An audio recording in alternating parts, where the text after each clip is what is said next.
नमस्कार मित्रांनो, मी आणि माझे आई बाबा मुर्डेश्वर गोकर्णला फिरायला गेलो आहोत आणि मी तुम्हाला त्या निमित्ताने गोकर्ण या क्षेत्राची कथा सांगणार आहे.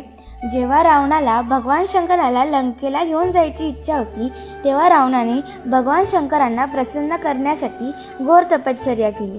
भगवान शिव त्यांची भक्ती बघून प्रसन्न झाले आणि त्याला आत्मलिंग दिले, पण एक अट ठेवली की जर हे आत्मलिंग तू जमिनीवर ठेवले तर ते तिथे स्थिर होणार.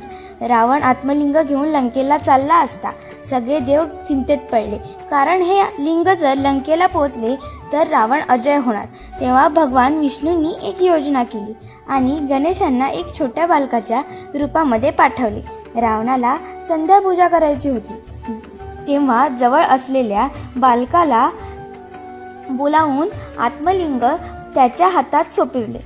गणेशाने एक अट ठेवली की तू जर वेळेत परत आला नाहीस तर हे लिंग मी जमिनीवर ठेवणार. रावणाला परतायला वेळ झाल्यामुळे गणेशाने 3 वेळा आवाज दिला आणि मग ते आत्मलिंग जमिनीवर ठेवले. जेव्हा रावण परत आला तेव्हा त्यांनी लिंग उचलायला खूप प्रयत्न केला, पण ते स्थिर झाले होते. रागाने रावणाने गणेशांच्या डोकीवर वार केला. त्यावेळी त्यांचे डोके मध्ये दबले गेले आणि रावणाने आत्मलिंग जोराने उचलायचा प्रयत्न केला असता त्याचे भाग होऊन वेगवेगळ्या ठिकाणी जाऊन पडले. त्या क्षेत्रांना वेगवेगळी नावे दिली गेली आणि जे गोकर्ण मध्ये आत्मलिंग राहिले त्याला गायीच्या कानाचा आकार आल्यामुळे त्या ठिकाणाला गोकर्ण असे म्हणतात. धन्यवाद.